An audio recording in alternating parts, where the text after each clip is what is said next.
Hi, friends. Welcome to our live panel today. I am super excited for this one, and I know you guys are too. How to win in multiple offers. I mean, that seems to be the norm right now, right? The only certainty in this real estate market right now is change. And I think if we could sum it up in one word, it'd be like wild, right? Like everything is completely wild and you're having to get creative. You know, buyers are looking for homes and there's a lot fewer homes, right? And sellers are wanting to sell, but where are they going to go? And, you know, how are buyers competing with investors?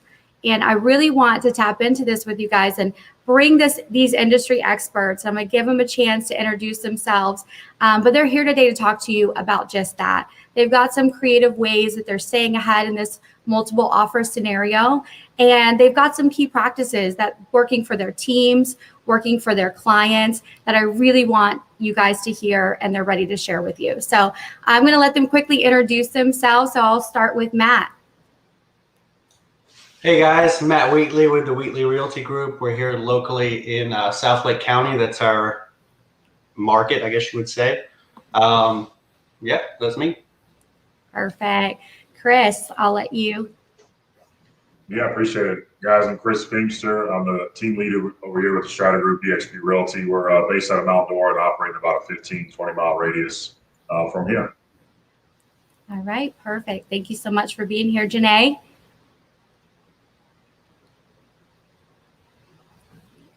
We can't hear you. Yeah, I was trying to press the unmute button. Like my mouth is not working with me. Hello, everybody. My name is Janae Thomas. I am the team lead of JT Home Group at KW Classic in the Dr. Phillips area. Awesome. Thanks for being here, Mario. Hey guys, Mario Deniz with the Deniz Group. We are in Winter Garden and we cover a little bit of Claremont. Winter Garden, Windermere is our home base. Glad to be here. Thank you for the invite, Amanda. Of course. And last but not least, Diante. Boom. What's going on, people? Diante Lawrence with eXp Realty, downtown, also part of the Alpha Equity team in Lake Mary, servicing the Central Florida area, guys. Perfect. Thank you so much for being here. So I want to get started right away, and I really want to bring it all the way back to how important your appointments are for your buyers and your sellers.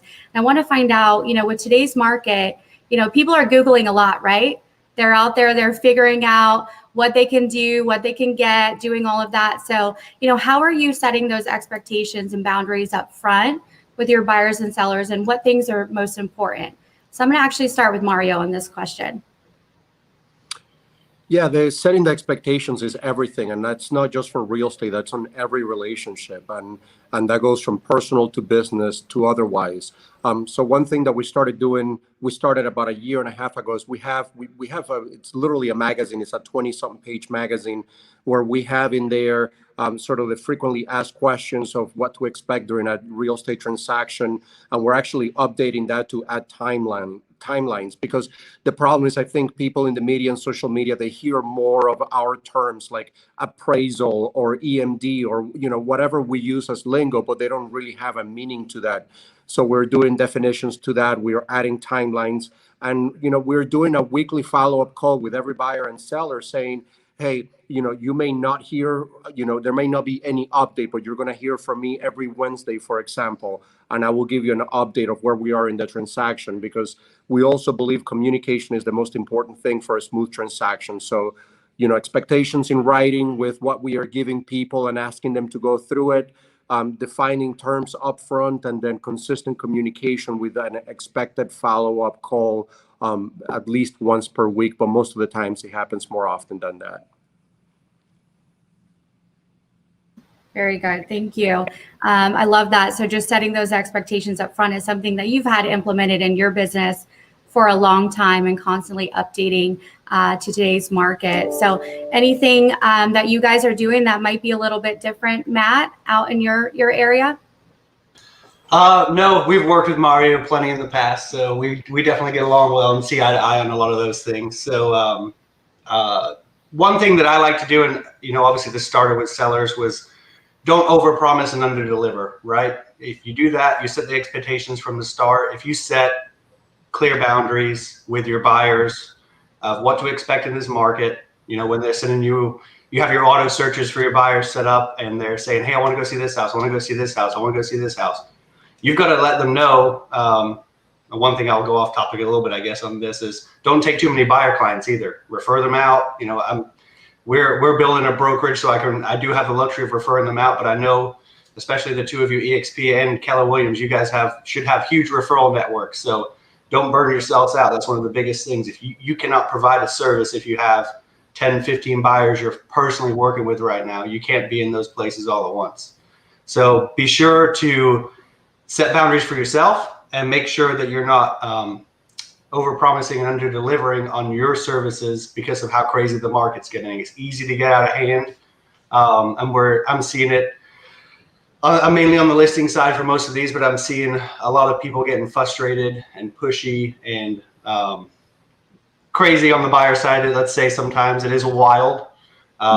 So make sure that you have clear expectations for your buyers, so that when the time comes to submit the offer, you're not panicking, or get everything set up, get prepared, I guess is the word, and make sure that your buyers aren't wanting a $300,000 house listed at $300,000 because they're probably gonna have to pay more.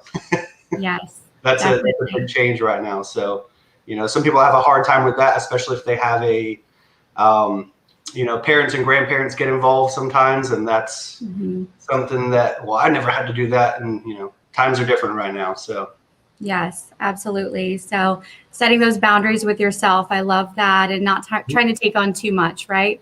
absolutely. Kind of, you know, going in with that, like, you know, buyers submitting offers right now in any situation is such an emotional process. Like, how are you setting boundaries, or how important it is to set boundaries up front? Because it can kind of get that thrill of victory, right? We want to win this multiple offer scenario and kind of cloud the judgment around making that purchase decision. So Janae, is there anything that you're doing a little bit different to set those expectations with your buyers and sellers? Yeah, so I think it's important, and kind of what Mario and Matt touched on as well. A lot of my buyers had to sit out. They have to sit out right now because they can't compete. And I think it's being open and honest with them that, you know, hey, I just placed an offer yesterday, $15,000 over list price. You know, and I have some buyers that are first-time home buyers that need closing cost assistance. And I've had that conversation with them like, hey, are you really trying to compete right now? If you do not have the funds and you know you're in a situation where you need to have the seller's help, this may not be the best market for you. And I make sure I let them know that this is not to deter you. This is not to discourage you. But you know, what you're going up against is going to be more of a heartbreak after offer, after offer, after offer, if everyone is placing offers above. So I just kind of had that real, you know, conversation with them to just let them know what the expectations are. Some buyers agreed to move forward because they're going to borrow money from Auntie Joe and whoever they need to borrow money from. But some buyers just really can't compete. So just being open and honest with them about it, and then setting the expectations for my buyers that are staying on with me to shop. To, hey, we may have to place offers above, just, you know, just considering if there are multiple offers, and setting the expectation and doing the numbers up front. Okay, because hey, if you're searching at the end of your approval, I want you to know this is the amount of money that you're going to have to pay out of pocket, and are you prepared to do that? So just being real with expectations. Like, there's no way to candy coat this market right now.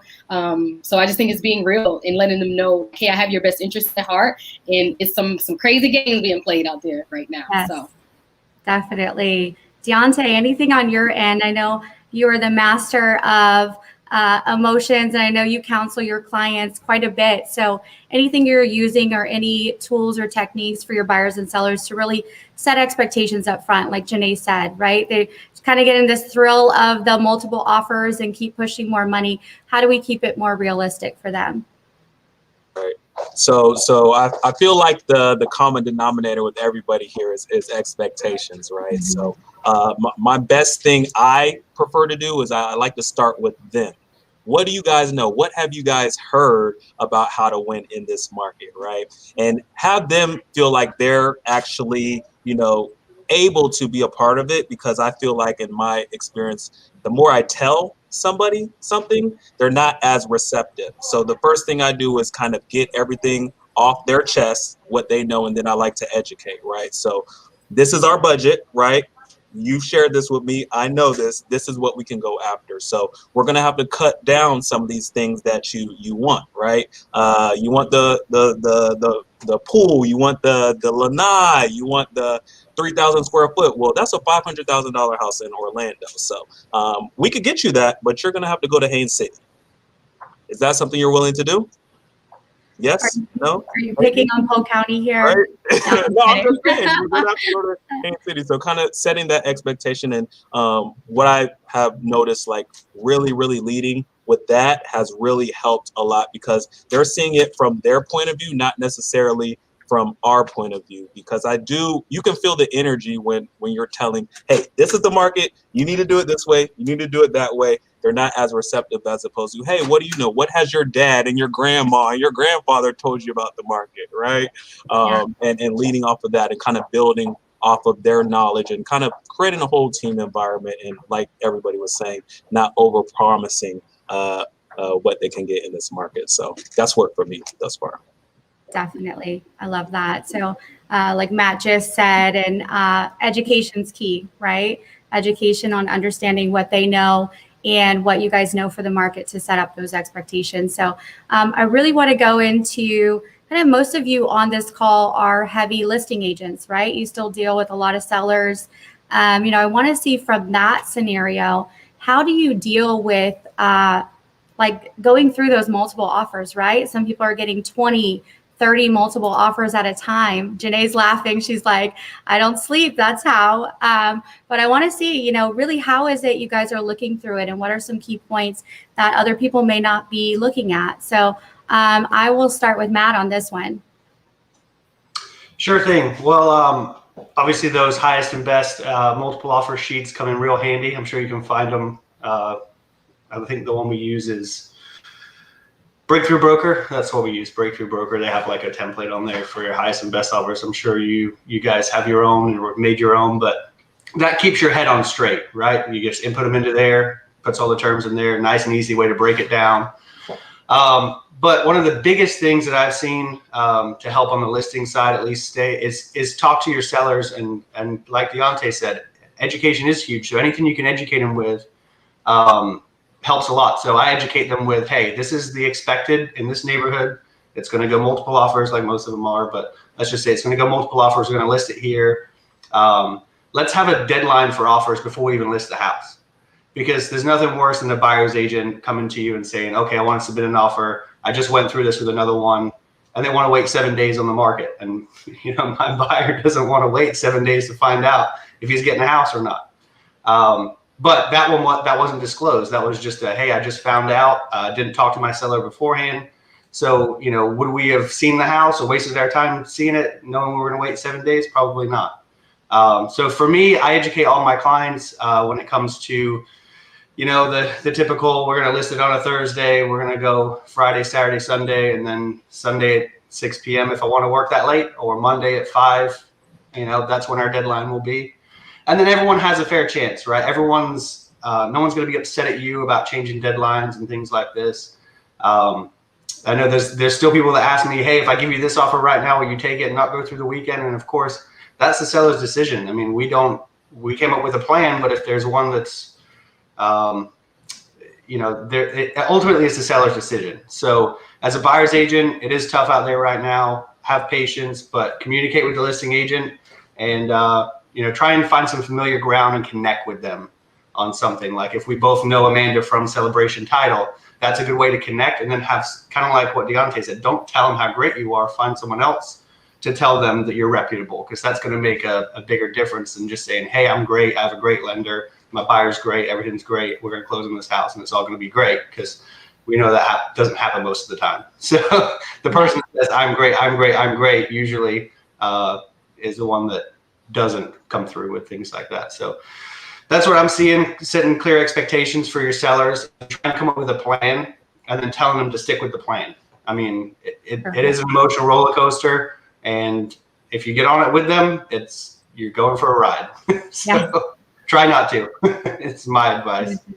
Definitely. So you guys are utilizing the strategy of setting those highest and best deadlines to give everybody an opportunity that wants to actually submit an offer. So I love that. Chris, anything you guys are doing from your end? Another, heavy listing agent team over there. Any different strategy that you're utilizing to really comb through all those offers?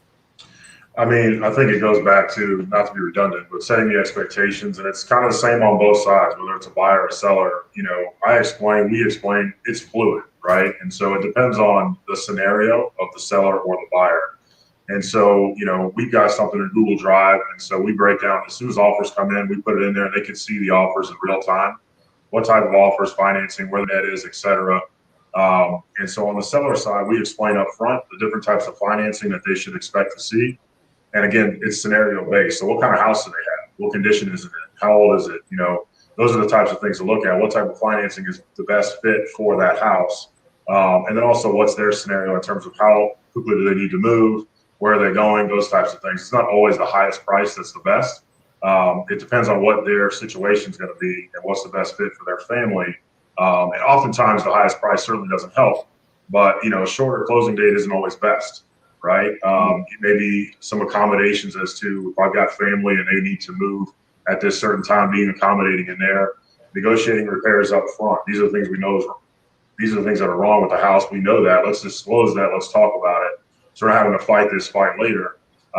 And so it can eliminate a lot of offers, but then you're dealing with the real offers, right? Instead of having 20 offers based on the unknown, we know up front we're dealing with these 5 offers. They knew the situation going in, and we can deal with the 5 real people. We're not going on and off the market consistently.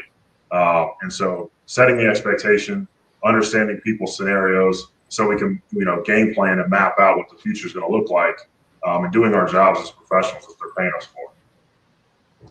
I love that. I love that so much. So I love that you touched on, as a seller, right?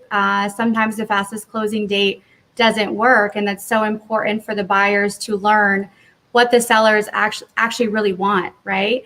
So I want to go into that too. So Mario, anything that you guys are doing on your end, from buyer submissions to win those multiple offers that might be outside of the norm when it comes to, just the straight dates of closing and things like that? Yeah, I think, it goes always back to communication, but if we're going to get into some meat and potatoes that the people listening to this can use when they're in these multiple offer situations, I would say make sure that your business partners, which are an extension of you, are understanding of the urgency of the market.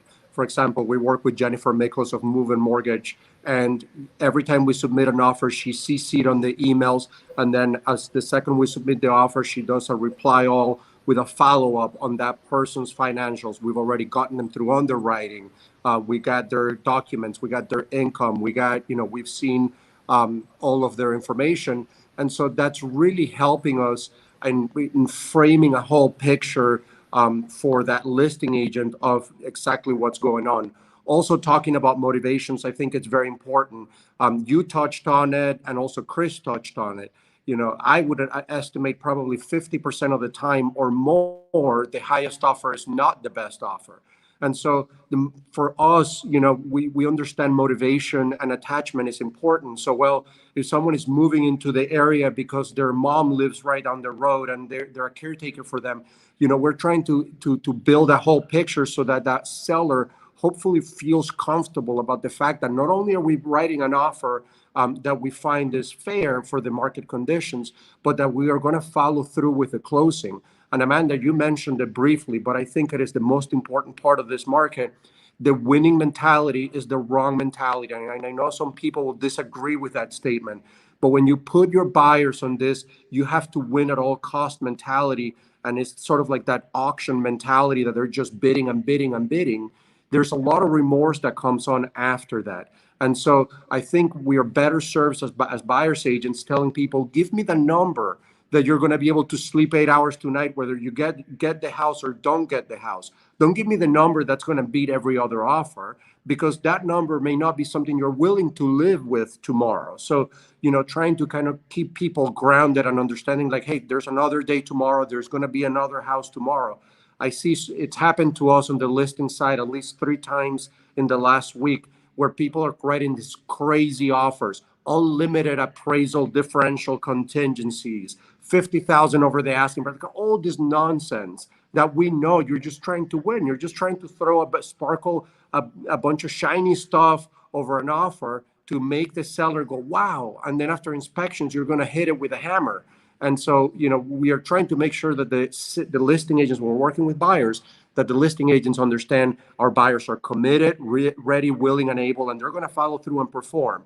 Really, the best offer is the one that's going to get performed all the way through to closing, not the one that can win the offer tomorrow, but then have buyer's remorse because they had an agent that perhaps is inexperienced and told them to bid way too much for the house. And then the person goes home like that person that, goes to an auction and bids on an artillery shell from World War I, and they win the bid and they're excited that they won. And then they have to carry this 300-pound hunk of brass home. And they're like, this was a terrible idea.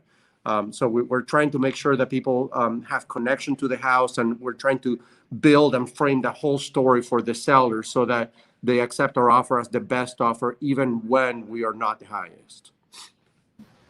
I love that. I'm so glad that you touched on that again. Just that kind of, it's too good to be true. There's that the thrill of, when you're bidding on eBay for certain things and you just keep going up because you want it. But you're setting those expectations up front with your buyers and setting a base of, if we go over this, it's definitely not worth it. So I love that you're using that strategy. And even from the title end, we're seeing cancellations after a couple of days, like that buyer remorse is real, once it starts getting those multiple offers. So I think that's super important that you touched on that. Anything from your end, Janae? I know you deal with a lot of buyers too. We've done some home buyer workshops, and I still see you at the closing table all the time. So I know that you're winning in these multiple offer scenarios. Yes. So I would say, I'm more buy heavy than I am list heavy, but I am starting to get more listings. But I would say if we're talking about how to tell agents how to win offers in a multiple offer situation, I think the biggest thing when you're submitting offers to the list agent, make their life easier. And the way you can make their life easier is, in that first email, when you send that offer, give an overview of your offer, CC, someone already said it, CC the lender on there, attach all your documents in one PDF. As crazy as that sounds, I promise you, it makes our life so much easier. Like, I just went through 11 offers, and every single offer was multiple attachments.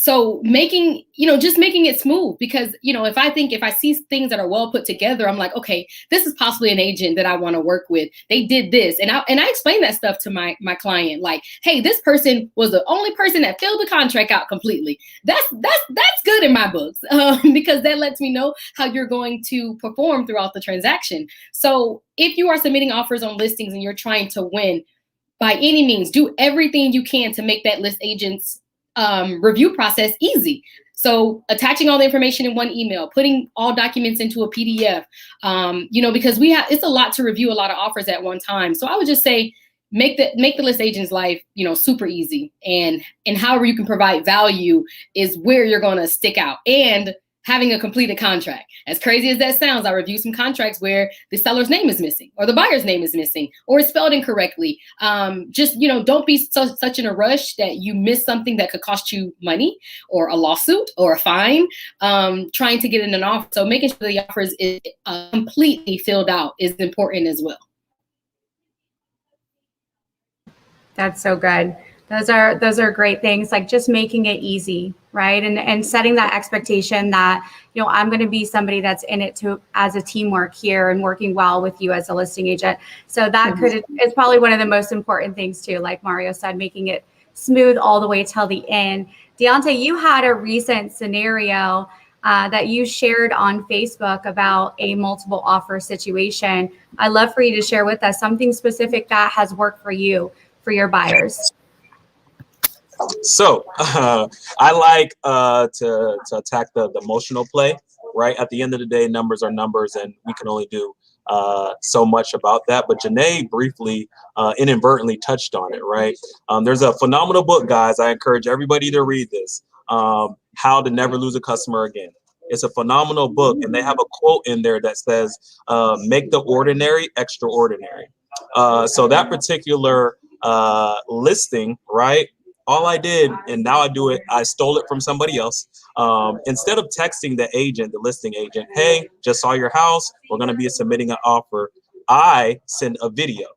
Hey, Janae, what's going on? We absolutely loved the house. You see my buyers back there. Hi, hi. You know, we'll be submitting an offer. Take a look at that, right? So I'm already standing out. Oh, that agent, I've never got that before, right? So then on top of that, when I submit the offer, I'm also sending a video again. So damn, I just keep seeing Diante's face all the time. A face is harder to ignore than a text, right? So just making that small kind of emotional touch, I just found that deal in particular really stuck out to the seller. The agent also mentioned, hey, never really seen that. And that really won us that deal. And funny enough, shout out to Celebration Title. Another offer, I did the same thing. One of Amanda's employees recognized my voice, and she's like, "Is that Diante?" You know what I mean? So you never know who's listening. So that's kind of one of my secret sauce plays that I like to use. Just making the ordinary extraordinary for not just the listing agents, but also the sellers to kind of see a face, see a video, as opposed to you're getting 20 offers with all text. So that's how I win. Perfect. I love that. That's awesome doing the videos. I've also seen some people do, a little bomb video and actually walk through the contract and every single thing that they should highlight, all the contingencies, things like that. So like Janae said, putting it in a beautiful package and having it ready for the listing agent, the seller is so important. So I love that. There's one more thing I want to add. Yeah, of course. I think that's really important that I've been having to experience with a few of my listings. And I know we have a lot of agents on the line, so I just want to say it. Normally, more than enough times, we all put the instructions on the MLS. So sometimes you always get that call of like, hey, how do I view the house? Oh, is it electronic lockbox or combo? So that's another way to make the list agent's life easier, just by reading the instructions. Now, if the instructions are not there, I get it. But that's another way to just make sure you're paying attention to those things to make the list agent's life easier if that person has already provided the information for you. Yeah, that's all I would say. Just making sure that we read and, make everyone's life easier. It'll save you trouble at the end of the day. Definitely. Anything you want to add on to that, Chris or Matt? Anything from your end? I just agree. I mean, make the listing agent's life easier. Check the attachments, right? Look in the realtor remarks. Don't ask silly questions. It's disappointing for me because I know there's buyers out there who aren't having their offers submitted, who aren't given a fighting chance at a house because their agents aren't representing them adequately, because I'm a listing agent and I am dealing with them. And I've had sellers ask me, we're waiting on another offer. I'll be honest with you, I don't know that we should wait for that offer. The agent's been kind of difficult to deal with. It's kind of writing on the wall for what the future could look like. And they'll say, no, that's fine. Let's deal with the offers that we have. Well, I feel bad for the buyer. It's, if you can't read or, adequately process information prior to that, it's kind of a telltale sign that the transaction could be a little rough going forward. So just, slow down and go fast. People are so excited and want to win multiple offers. Take a breath, relax, do your due diligence, do your job. You'll go a lot further, you'll go a lot faster by doing that. So. Yeah, I would just add that the key word here for everyone is easier, right?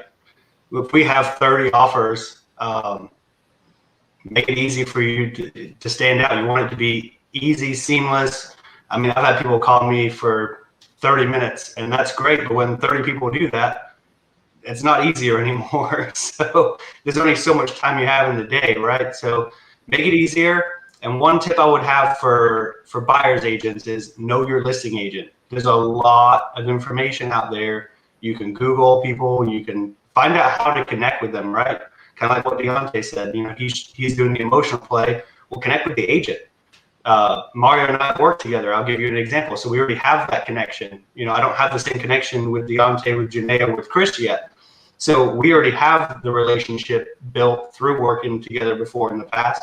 So, if we were all four of us to submit offers to Mario, I have the upper hand already because we've already connected. Now, obviously, you can't connect with everyone, but I could do some research on Chris or on Diante or on Janae, figure out what their business models are, figure out what they're into, that kind of stuff. It might not work in the end, but if you're looking at absolutely everything you can do to win in multiple offers, it can't hurt. but easier is the key word here, guys. Easier, for sure. Definitely. I love that. That kind of just flows into my next question I have, like the importance of you to be available, right? To be available to the listing agent, to make sure that you are staying in front of them and they know that you're a professional. So any key ways, let's start with, I'll go back around, Matt, any key ways that you're just reassuring those listing agents from the buy side that your team's the right team to win this offer?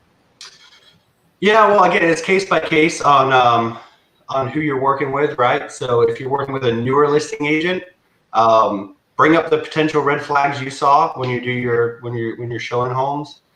Show them you're educated. Show them that you're going to help them through this thing. Be a team, because when you guys are in a contract, you're a team at that point, right? You're working together for one goal.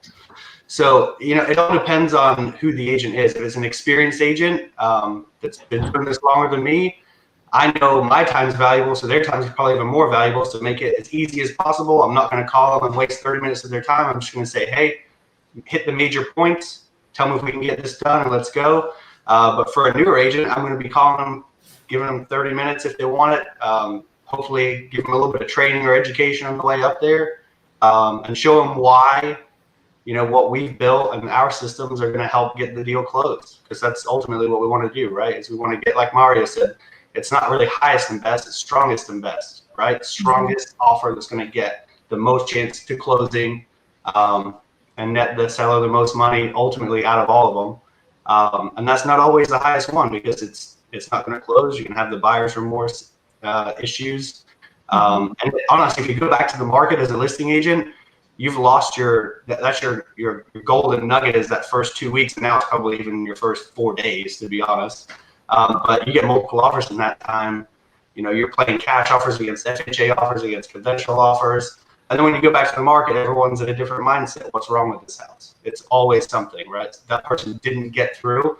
And to say it was buyer's remorse, that's an easy thing to say, but you can't really prove it. So that's probably all I've done on that. Perfect. Thank you for that. And Mario, I know you touched on this earlier, but I want to hear from the others too. What are you guys doing to, if you have a financed offer, to let them know that your lender is available and how qualified your buyer actually is? So I will start with you, Diante, on that one. I mean, that's pretty simple. The lenders that I use, Betsy Newman and Nick Vargas, Citizens Bank and Home First Lending, as well as Alex Feliciano, Certified Mortgage. I have them call. Janae, Mario, Matt, Chris. Look, this is a conventional offer, you know what I mean, or FHA, whatever have you, and run the gambit. Similar Matt mentioned earlier, instead of having me speak to Matt, I'd much rather have the professional speak. Hey, they're very qualified. They've been with the job, XYZ, to what they can disclose. Listen, they have the money should something happen, right? They're as stable as a buyer could be. And that's what I typically, with my partners, and I'm blessed to have them because they're willing to do that. Literally take that 10 minutes, go through their exact file. So there's little to no doubt from the listing agent in regards to my financing. Of course, that may not matter, but I'd much rather them hear from another voice who actually has a file, just to give them a peace of mind to their seller. Look, this guy's lender called, and I think they're pretty solid. From my understanding, the feedback that I've gotten from listing agents over the year, a small percentage of agents actually do that.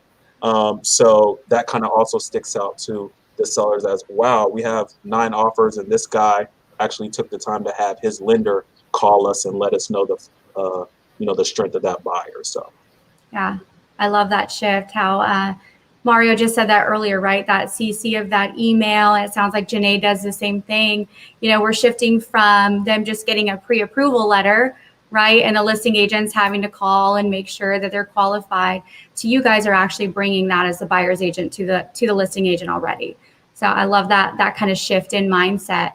Anything else that you guys are doing, Chris, on your end? No, I mean, we're doing the same thing. We work with Home First as well. And so we're having them, reach out on our behalf, on the buyer's behalf, and sharing that. Just, letting the buyer know up front, be diligent about getting the information over to the lender. You don't want to find the house that you love and then wish you had done all the paperwork up front, right? As soon as you start thinking about buying a house, get your stuff done now, get your ducks in a row, because when you find the house, you'll be ready to go for it. So definitely. I want to talk about contingencies for a minute. I know this has kind of been a thing up in the air, and I see Janae and Diante both laughing because, this is something we all have Google at our fingertips, and we're hearing things that are happening in the market. So to a potential buyer, they're seeing, oh, everyone's waiving contingencies or they're waiving certain things. How are you guys managing that with your individual buyers? And I will start with you, Mario, on that. Oh boy. Yeah, that's a loaded one. Yes. And listen, I'm a stickler for rules, and for the agents that are listening to this and may not be aware of it, you are not a licensed real estate. I mean, you're not a licensed attorney, and so stop practicing law in the state of Florida without a license, because that is a felony. And stop writing contingencies that you are not qualified to write that can put your buyers at risk.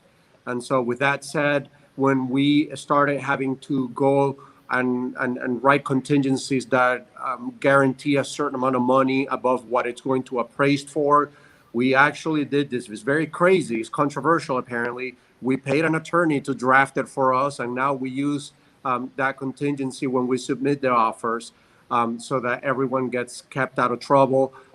People waiving inspection contingencies, that's another one that's a little bit silly sometimes. I think there's a specific case where that works. When I purchased my last home, I waived the inspection contingency, but there's a reasoning for that. And so I think one of the problems with the Google and the social media and all of that is that we lose the nuance to these issues. And so people are not really taking it on a case-by-case basis. They're saying like, oh, Mario said that he waived the inspection contingency and he does a lot of business, so maybe we should all do that. Like, no, hold the phone. Like, that's not how it works. If my client's a general contractor and he feels comfortable and he's willing to sign a document that says he waives his inspection, then that's good for him. But if I have, this single buyer who, is this young person who's never done anything around the house, is not very handy, and am I going to suggest to waive their inspection contingency? That's just madness. That's just putting people in a bad place. And I think, that's going to rear its ugly head in the future, in 3, 4, 6 months from now, when those buyers who waive their appraisal, the inspection contingency, see termites on their house, that's going to come back to those agents and those brokers who did that. We just had an issue with one that had one of those appraisal waivers, and the way the agent wrote it basically committed this particular buyer's escrow regardless of what the home appraised for. Like, regardless, it could appraise for $1. And I'm sure that wasn't the intent of what they wrote, but that was the end result of what would happen if things hit the fan. So please, make sure that you are getting these odd contingencies that are not written by the FAR bar, for you to, as a pre-form for you to fill out. Make sure you're having attorneys do that for you. Keep them in your back pocket. Ask your brokers to do that. The worst thing in our industry is not lack of training, but it's bad training. There's a lot of people without a license, without experience, sitting in front of rooms of agents, telling them how to win multiple offers, telling them how to do contingency. And it's predatory in nature, and it's a disservice to the agents and their customers. So I'll get off my soapbox now. You know what? I couldn't agree more, Mario. It's, writing those extra random words in that section, it confuses everyone, including title and everyone else. So make sure that, you're getting those looked at by attorneys if you have any sort of additional contingencies that are not written already into the contract. So that'll avoid a lot of pitfalls ahead. So anyone else want to chime in on the contingencies and any strategies you might have? I think especially with first-time home buyers, right? How are they able to really compete with these investors who are cash and waiving all the contingencies? I'll go. So I would say also to piggyback off from Mario. So my broker also has a attorney background, and he gave us a little blurb to use for the appraisals. But the issue that I have come into is the buyer not understanding what that means. So if an agent does put it in the contract, are you explaining to your client like, hey, if this property appraised for this basically says that you're willing to pay X amount over the list price or X amount to make sure the seller nets. So I think more so if you are writing an offer that has those contingencies, making sure that your client who you're writing it for understands what it means and like break it down so they can see it visually, so you don't waste your time having to cancel, because that's obviously not what we want to do. So just making sure both sides are educated on what anything additional into the contract means. Definitely. I love that. Matt, anything you want to add?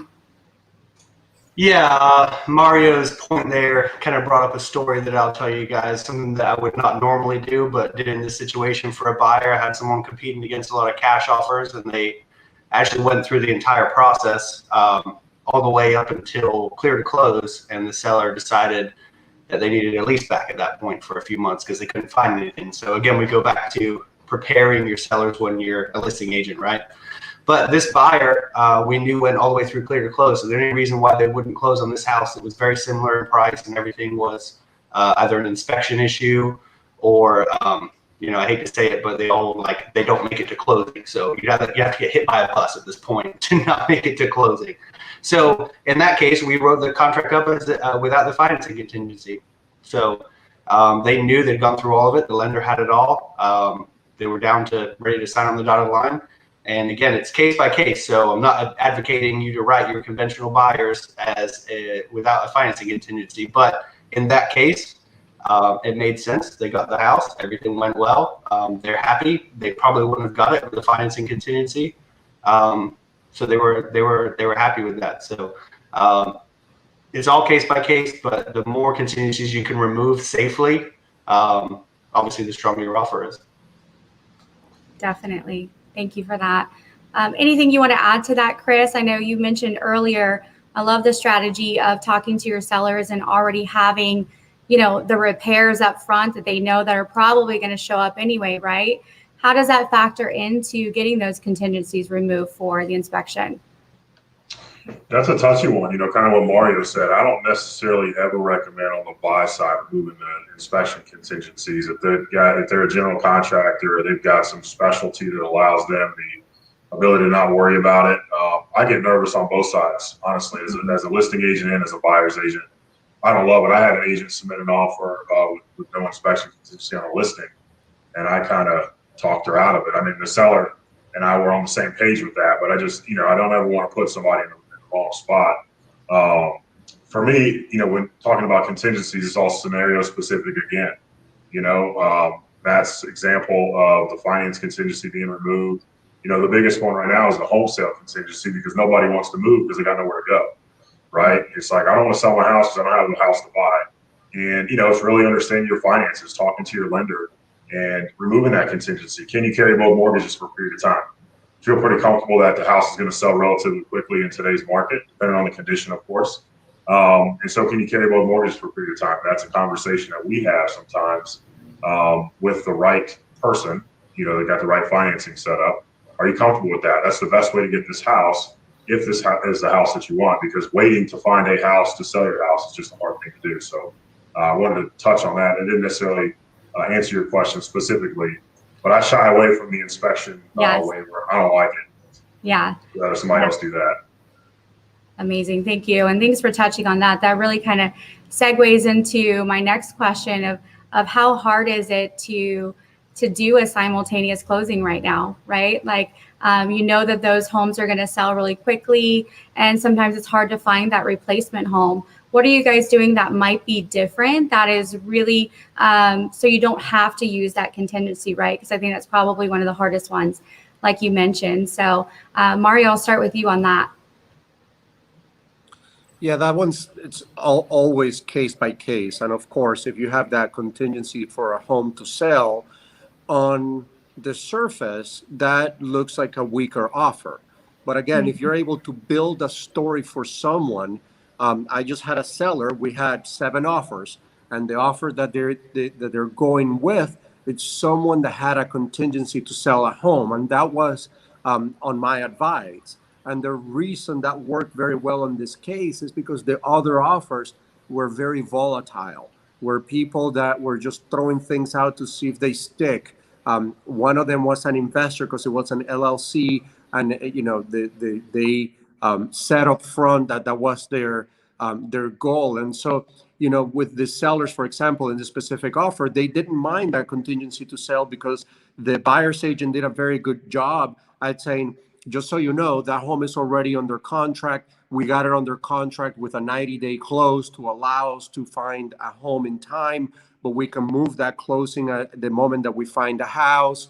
It's already gone through appraisal. It's already gone through inspections. So the way my sellers looked at it, which is the smart way to look at it, is, well, there's this other home to sell, but we are a very active market. And once that home sells, there's not going to be any kind of buyer's remorse or silliness after that.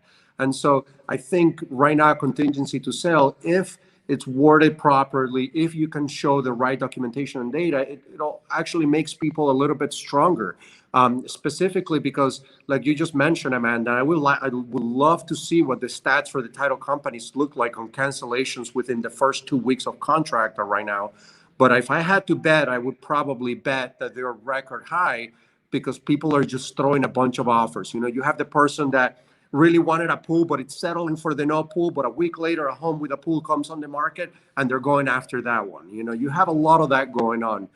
So I still think, building a storyboard is a storyboard brand is a book that I really love, and it's how we present the offers, and it's how we do this is we try to present a whole story that tells the sellers when we're working with buyers that our client has the strongest offer and the strongest motivation and attachment. And when we're in the listing side, we're really watching out for those people that may be volatile during the process, because the sellers do not like cancellations. I mean, there is one thing. We're talking about making listing agents easy. Don't cancel things with them. Listing agent will not forget you if you send them a cancellation ever. So, that's another point to make. Definitely, that's such a great word of advice. And cancellations have definitely been up, as an industry in those first 2 weeks. And I'll get you the exact stats and let you know what we've seen. But we saw an increase a lot in the last couple of months, like I mentioned, and it's almost even before that EMD comes in. So there is some buyer's remorse happening out there for sure. We can see from our end. Anything that you guys want to add? Anything on your end, Diante? I'll just say simple and plain, just be honest with the listing agent. The one closing that I had earlier this year was, I was like, look, Mario, this is the situation. Okay, they're selling their house in New Jersey. It's already on the market. It just hit the market yesterday. I have a relationship with the listing agent. This is what she's saying in regards to how long average days are on market, okay? We're going to do a 45-day close, right? I believe it'll be about 30 days, but just in case to give us room. And this is what it is, flat out. I've experienced instances where agents aren't as truthful, right? And that gets in the way.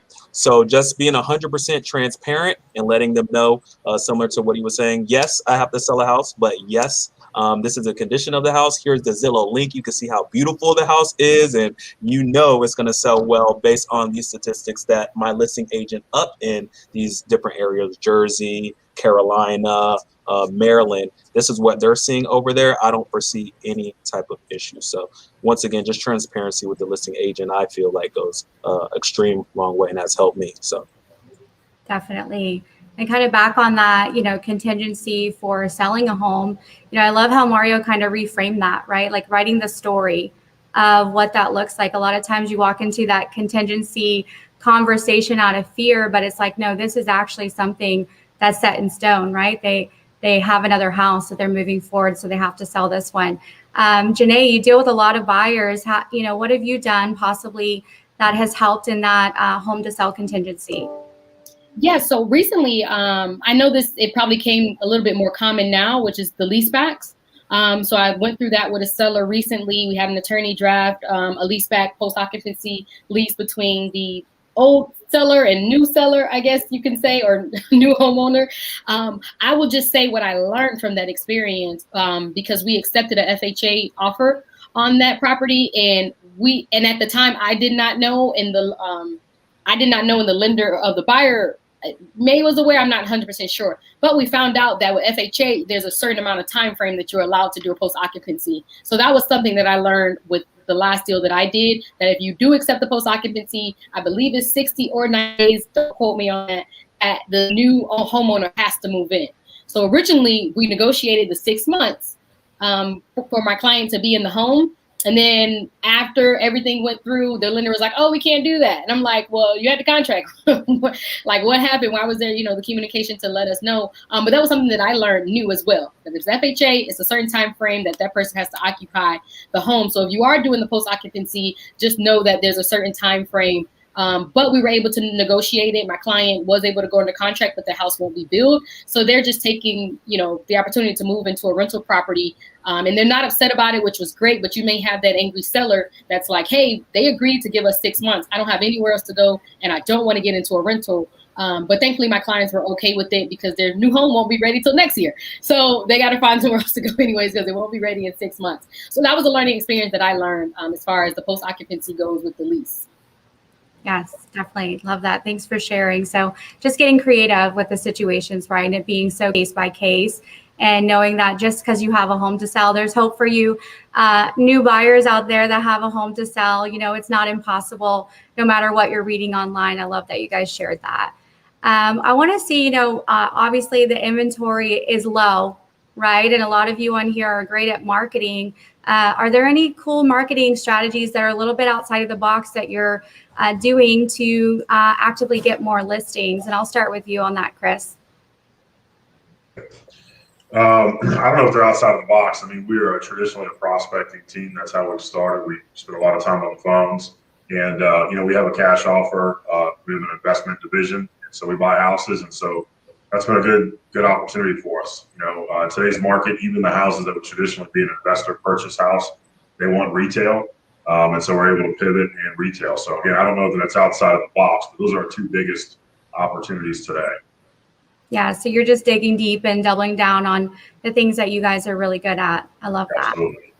Matt, anything in your area? I know you're great at blanketing and targeting your market. Yeah, we're huge on social media, so we still run those. Obviously, we're going heavy on the seller ads because we have plenty of buyer leads. But a couple of things that we've done that have worked for me. I've had a buyer that was looking for someone specific. I have a pretty good circle of past clients now, so I've reached out to a couple of them, just let them know what the home's worth now, what range it would be in, and if they're interested in selling, we probably have someone that would match up with them. And one of those did hit last month, as far as that he's like, hey, I gave him a net sheet, told him the process, told him about the buyer, and obviously gave him his options for going on the market if he wanted to as well. But he was very happy with the net sheet that he got from this buyer that I had that had no luck finding anything.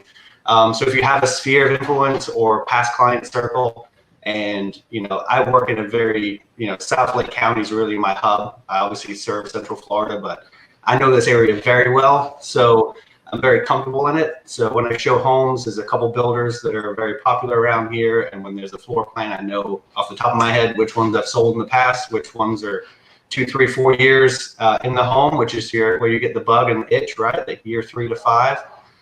So I've been doing that, reaching out to them, sending them some CMAs, keeping them on my mailer list, of course, and educating them on that. One thing I want to say real quick, because I know we're wrapping up soon, I believe. Just as an example of this 1 hour with Chris, with Janae, with Mario, with Diante, knowing your listing agent is huge. So if I want to impress Diante, I know now to send him a video, right? Just from this, I know I'm gonna send a video. I'm gonna play the emotional card. I'm gonna hit him hard with, here's my buyers behind me. We're seeing the home. We love it. With Mario, I know, hey, maybe my home sale contingency will get accepted. Use those powers for good, man. There you go. The emotional attachment. A lot of people are hitting on the emotional attachment here, and it's People are writing letters and things like that. That's something that we're seeing. It's a little more common, but it all comes down to these agents here are experienced listing agents, right? So they know getting the deal to closing. If you're dealing with a newer agent, or maybe someone that's part of a team that's co-listing, or do your research on them. But those people might not be susceptible to the home sale contingency because, like Mario said, they're in the Google world of that's a no-no just off the bat. Now, motivation is different, so you got to know your audience, know who you're talking to, do all the research you can to help your buyers get what they want ultimately, which is become a homeowner or a new home, downsize, upsize, whatever it is. Definitely. Thank you so much for that. Any different marketing ideas that you guys are doing, Janae? My business mainly comes from social media in my sphere. So I'm just hitting Instagram hard with posting. I believe it's extremely important. When I first got into real estate, I focused on buyers, and now I'm like crazy buyer heavy. So now I've switched it to kind of post more about listings and that I am a list agent, because people who follow me may not know that I can actually sell their home because I'm always promoting business. Promoting buyers. So if you are using social media, making sure you kind of give an equal balance of buyers and sellers, so your followers and people that follow you know that you're able to do both. Definitely. I love that. And that just kind of ties back to what Matt said, building that credibility, right? And letting the real estate industry and community get to know who you are and know that you're somebody that they want to work with, for sure. Anything from you, Diante?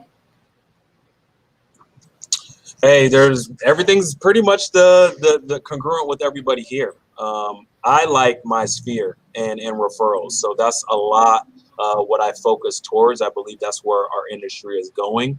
People are going to want to do business in real estate with a Janae, a Mario, a Diante, a Chris, a Matt, just based off of who we are, right? The big boxes are going to come in, right? And you're going to have your people for that. So I just know, make sure I nurture my tribe, educate my own tribe. And they have been 100% responsible for the growth of my business and my continued success. So just do my best to provide them value, provide them an experience that they want to get anywhere else, and just be myself to them. So nothing really crazy, no real secret, just being there for my people. Definitely. And Mario, anything from your end? Any out-of-the-box marketing ideas? I know you focus heavy on setting yourself up as an expert in the industry, and you're great at putting out knowledge and putting out stats and things like that. How has that worked for you? Yeah, one of the things that one of our mission is we like to make sure that everyone that's in my sphere knows that if they have a real estate question and they reach out to me, it's never going to be a burden. My social media has a lot of real estate content, and I get sometimes people that are, they may be in New Smyrna Beach in a vacation, and it's Sunday at 9 p.m. and they're like, hey, there's a condo next door to where we're in vacation for sale.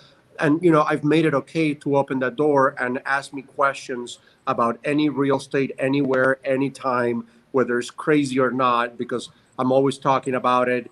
And I'm, like you said, becoming an expert. That's very important for me. So I'm consistently seeking out education that is relevant. I don't settle for whatever is provided by the industry. I don't think that's okay. I don't think you can be a long-term expert if you just sit down and listen to what your brokerage tells you, or you sit down and listen to this one person that's the guru that you decide to follow. I think you need a variety of ideas and opinion, and you need to not marry any of them. Ideas are not like a pet that you adopt and you have to keep. You can have an idea that you adopt today, and tomorrow you find new information listening to something like this, and it changes your perspective on something, and you start doing things differently. One of the things that I see oftentimes from agents that are stuck in production or frustrated because they're not having the same growth as their peers or the market itself. I mean, a good way to see how you're doing is track the market. If the market's doing significantly better and you're lagging behind the market, you should probably pivot in some of those ideas. And I see agents that marry the colors of the flag that they fly for their brokerage, or the marketing company that they decide to work with, or the guru that they decide to listen to. They marry just one of them and they stick with them like for everything, and they don't get different perspectives to be able to formulate a more well-rounded opinion and idea. And so I think one of the things that people know about me is that I'm always going to shoot them straight, and the information that I give them comes from a place of high research and precision. That's the way that we like to execute. Precision is one of the words that we follow in my business. We like to execute with precision. Love that. Thank you so much for sharing. And I'll kind of wrap it up with one last question. I think that there's all kinds of talk and frenzy, right? Of like, how long is this going to last? Is this a new norm? I want just some last words of advice for any potential buyers out there, or some buyer's agents that might be struggling staying afloat in this industry. So I will start with you, Matt. Oh boy, that one wasn't on the sheet, so I've got nothing here. Be authentic. One thing that I have learned is people that follow you, especially on social media, if they don't like you, they're not going to use you. Don't let it bother you. I mean, you can only make people, there's only certain people that you can make happy. So you work with the people, especially in this market. Like I said, if you're overwhelmed and you can't juggle everyone, pick the ones that you want to work with, set your boundaries, be authentic. Transparency is huge. Like Mario just said, executing things with precision is going to make it easy for the listing agent. So that's going to help. So everything that everyone shared today is valuable information. Use it as you can in your business. Being open-minded to new ideas, like Mario said, don't get trapped. I mean, if you look at someone's business or production that's been doing this for a while, and there's some sort of plateau. There's either a system they haven't incorporated, or they're burnt out, or any of those things can happen. So make sure you time block, plan, execute well, and if you can't serve all of the buyers that you have right now, delegate it out. Get a referral fee. It's better than working 50% on one deal. If there's one thing that I know, regardless of what you charge your clients, if you take a discount or not, your reputation's on the line, right? So even if you're making half the money that you think you should be making, do 100% of the work, because that's going to reflect on you. And if there's one thing I can leave you guys with here is repeat referrals and reviews mean more than anything else. We had one lead come into the office that a week later, someone was referred to, the next door neighbor was referred to another agent in our office. And you can guess who won that client over. So, also when you turn the lead machine off, it's gone. Your past clients, your referrals, they're working for you 24/7.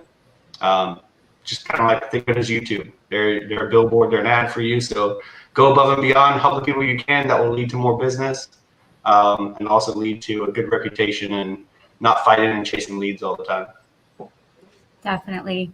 Thank you so much for that. Any additional things you want to add, Chris, and kind of give some hope for some buyers and buyers agents out there on, what you see kind of being the new norm and how they can adapt? Sure. Well, to your first question, I think nobody knows how long this is going to last. A lot of opinion out there, but we all just guessing at the end of the day. I would say for buyers and agents to keep their emotions in check.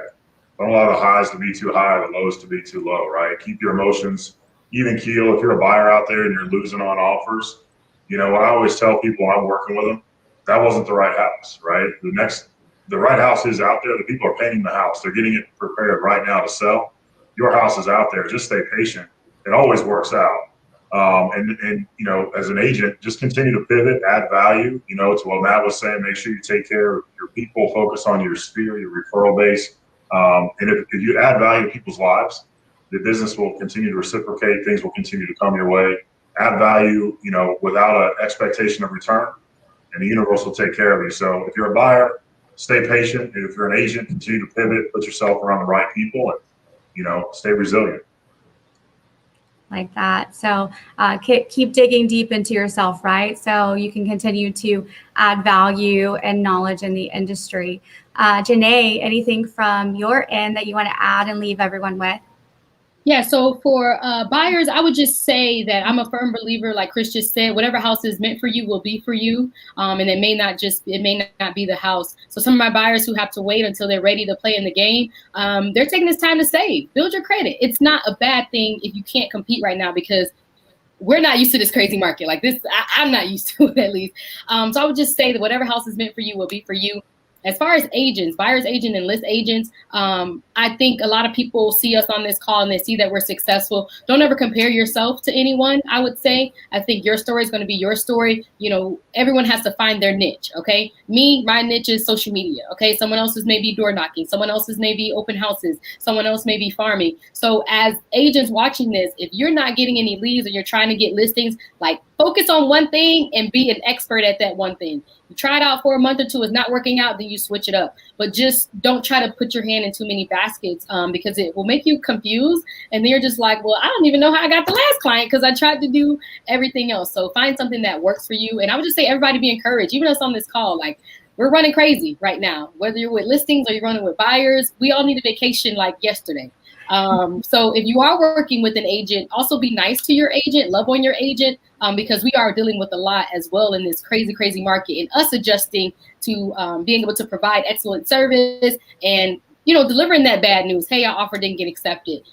So, you know, we're trying our best as well. So if you are working with an agent, you're shopping now, love on your agent, show them that you appreciate them, because we are working hard for you. You don't see a lot of agents, well, clients don't see what happens in the background.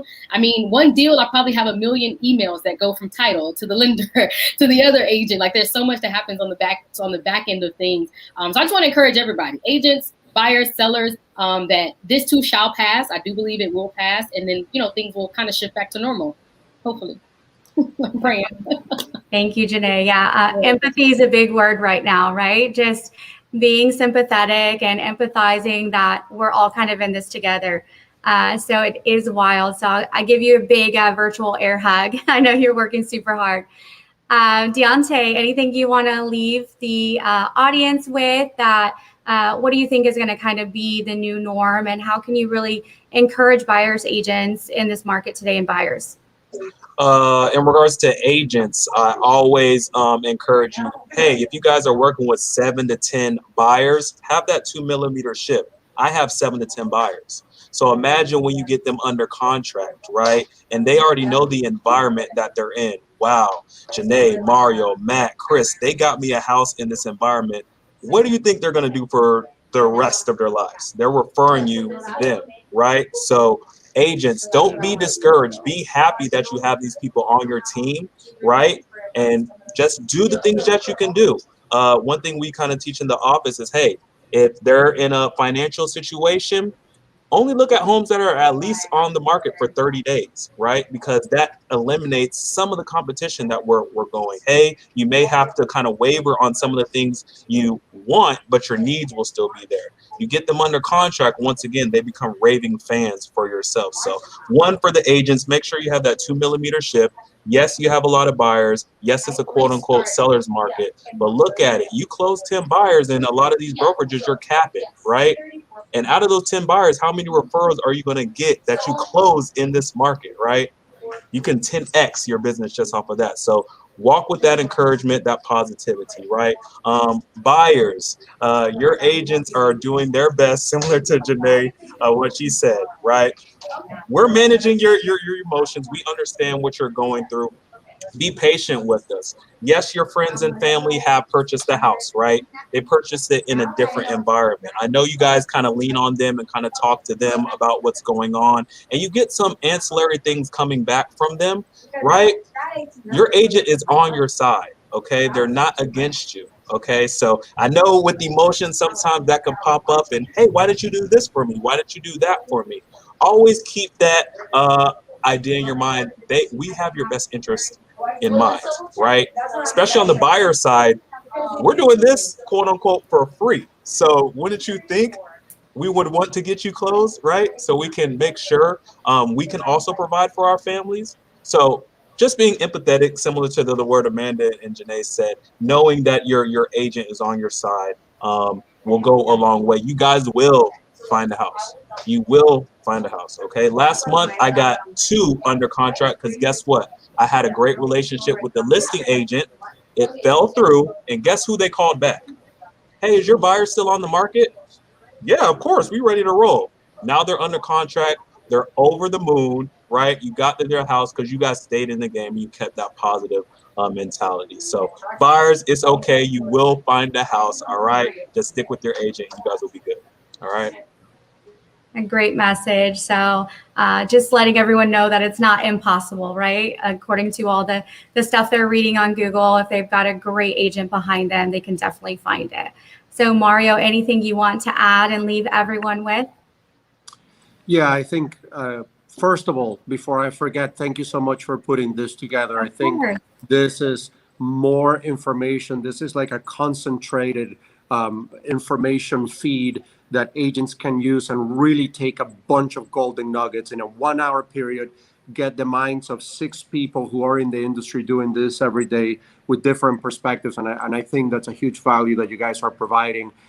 Specifically to the buyers, I don't want to throw any one of my colleagues under the bus, but I'm kind of going to do that. We always hear about, hiring an agent as a relationship, right? You're like dating that person for the period of time that you're working with them. And likewise, high expectations of those people and high standards.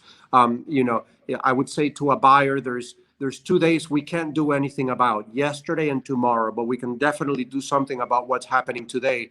And so let's focus on the things that you can do today to help build your case. And so that means if a house comes on the market, don't wait 5 days to see it because you had a girls' night out or you were going to hang out with the boys and watch the game today. So have some sense of urgency. It's going to be very important. Also, trust the advice if your agent, if you feel your agent is someone that is experienced and has your best interest at heart. And if you don't feel that about your agent, then ask yourself why you're working with that person. And perhaps you need to use someone else, or perhaps you need to recheck your assumptions about what real estate agents need to be doing. And for real estate agents, I would say have high standards for yourself, for the way you conduct yourself in business, for the way you present your offers, for the kind of training that you're receiving and that you seek out, for the way you treat your vendor partners, for the vendor partners that you decide to do business with. Don't pick your lender because they pick up your tab at happy hour if they're not willing to pick up the phone on the weekend. Don't pick up your title company because they do the best selfie boomerang if you can't get them to help you with a title question after hours. People always say get into real estate because of the flexibility schedule. There's nothing flexible about our schedule. The reason we have a flexible schedule is because it has to flex to everyone else's schedule. So pick partners that understand likewise. This is a very high stakes. We're a low volume, high stakes industry, and we need to partner with people that treat it with the seriousness that it deserves, because this is, after all, the biggest purchase for most people in their lifetime, and they should feel comfortable through the process. Thank you, everyone. And it's a pleasure meeting everyone on this call. And thank you again, Amanda. No, of course. Thank you so much. And thank you, all of you, for your time. I know how important your time is. I know how busy you guys are. But sharing and bringing value to our industry is so important. It's something I picked each one of you because I know that you have that abundance mindset as well. So thank you for sharing. Thank you for letting everyone know that it is still possible to win in multiple offer scenarios, and how to do that and how to set yourself up as someone that's credible in the industry. So working together is the most important things, as you agents do right now, and you all are doing it so amazingly. So thank you so much for being amazing leaders in our community. Thank you for your time, and thank you for everyone watching, and we will see you again soon. Thanks, Amanda. Thanks, guys. Thanks, Amanda. Bye.